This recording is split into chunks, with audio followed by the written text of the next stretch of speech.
saya dari mahasiswa keperawatan. Ya, ada perlu apa ya, Mbak? Mau izin melakukan penyuluhan. Oh, baik, silakan masuk terlebih dahulu ya, Mbak.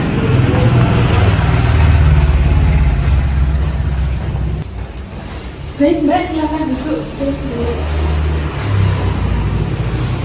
Gimana, Mbak? Ada perlu apa? Ini Bu untuk brosurnya. Penyuluhan tentang apa ini, Mbak? Ini nanti penyuluhan tentang stroke Bu.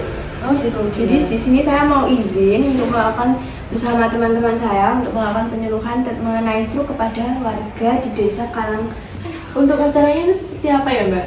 Baik Bu, jadi nanti kita akan melakukan penyajian materi kepada warga, kemudian dilanjutkan dengan edukasi mengenai terapi kepada orang yang terkena stroke.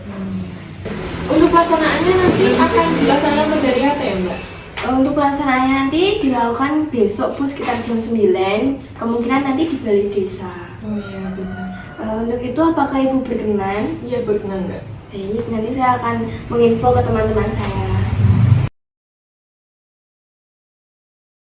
Selamat pagi, Bu. Pagi. Perkenalkan, kami dari mahasiswa keperawatan di sini akan melakukan penyuluhan tentang stroke ya, Bu. Di mana tujuannya yaitu untuk mengurangi tingkat stroke yang ada di desa ini. Nanti materinya akan disampaikan oleh teman-teman saya ya, Bu. Mungkin bisa dibagikan.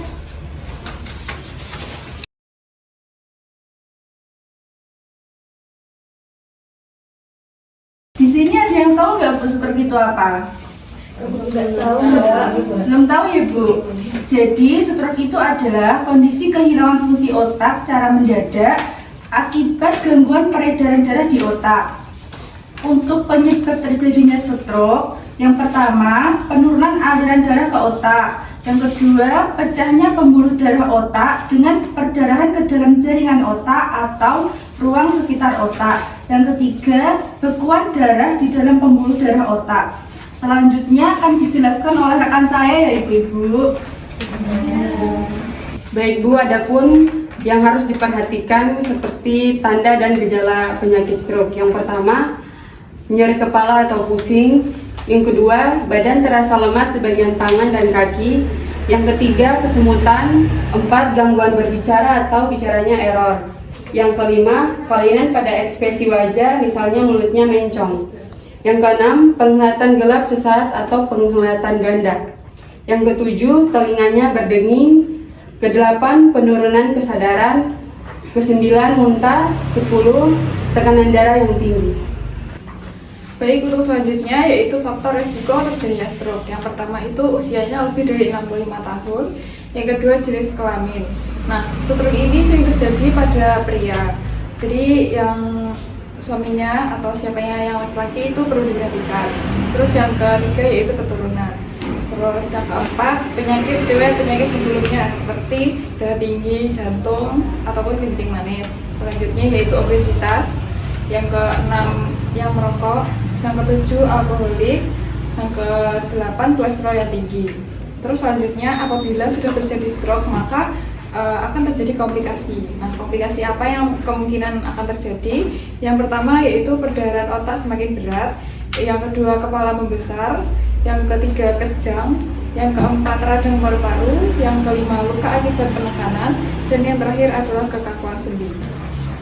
Baik, tadi kan sudah dijelaskan mengenai tanda gejala, apa itu stroke, kemudian untuk faktor resikonya. Untuk selanjutnya ini makanan yang perlu dihindari untuk penyakit stroke. Ibu-ibu di sini sering makan gorengan apa enggak?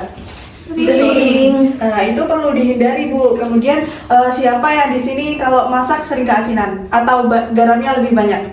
Ada nggak Bu? Biasanya sering nggak Bu setiap hari makan masakannya itu garamnya berlebih? Ada. Untuk selanjutnya itu ada rokok dan kemudian itu alkohol. Kemudian ini ada cara mencegah stroke, ini kurang lebihnya sama. Yang pertama itu ada kontrol tekanan darah agar tetap stabil. Mungkin ibu-ibu bisa mengecek tekanan darah, tensinya itu melalui posyandu. Kemudian kontrol gula darah dalam batas normal. Kemudian kebiasaan yang sering merokok, mungkin bapaknya atau suaminya ibu yang sering merokok bisa dibilangin untuk tidak merokok lagi. Kemudian selanjutnya ada kontrol kolesterol dalam batas normal. Yang terakhir mengontrol konsumsi garam.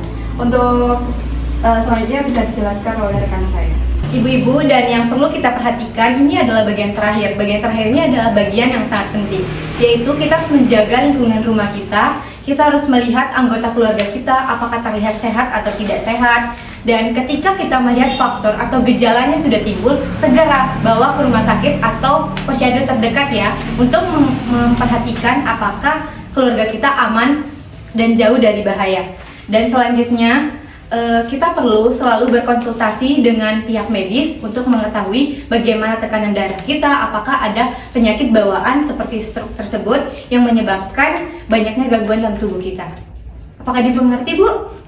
Baik, Bu, setelah yang dijelaskan oleh teman saya dan saya, apakah ada yang belum dimengerti, Bu? Boleh ditanyakan kepada kami. Saya izin bertanya, Mbak. Akibat dari penyakit stroke itu apa ya? Terima kasih.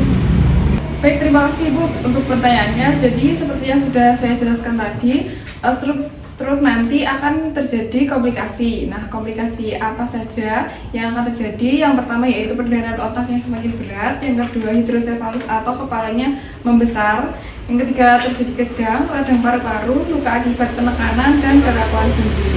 Sampai sini ada yang dipertanyakan lagi? Sudah cukup. Bertanya, Mbak. Jadi gini, apakah stroke itu bisa sembuh sepenuhnya ya, Mbak ya? Baik Ibu, saya izin menjawab ya Bu. Baik, untuk mengetahui dan memprediksi kesembuhannya itu secara total belum bisa diprediksi ya Bu. Tapi kami bisa mengatakan setelah kami melakukan penyuluhan ini, kami menghimbau agar masyarakat bisa hidup dengan sehat dan terhindar dari penyakit tersebut. Mbak izin bertanya, bagaimana cara melatih gerak pada pasien stroke yang ada di rumah?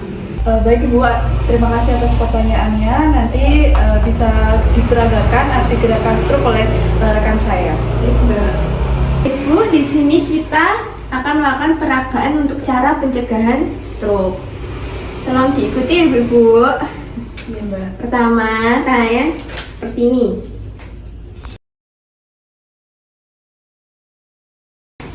Kemudian gerakan seperti Tangannya ini. dilemaskan ya, Ibu. Dilemaskan supaya sarafnya tidak kaku.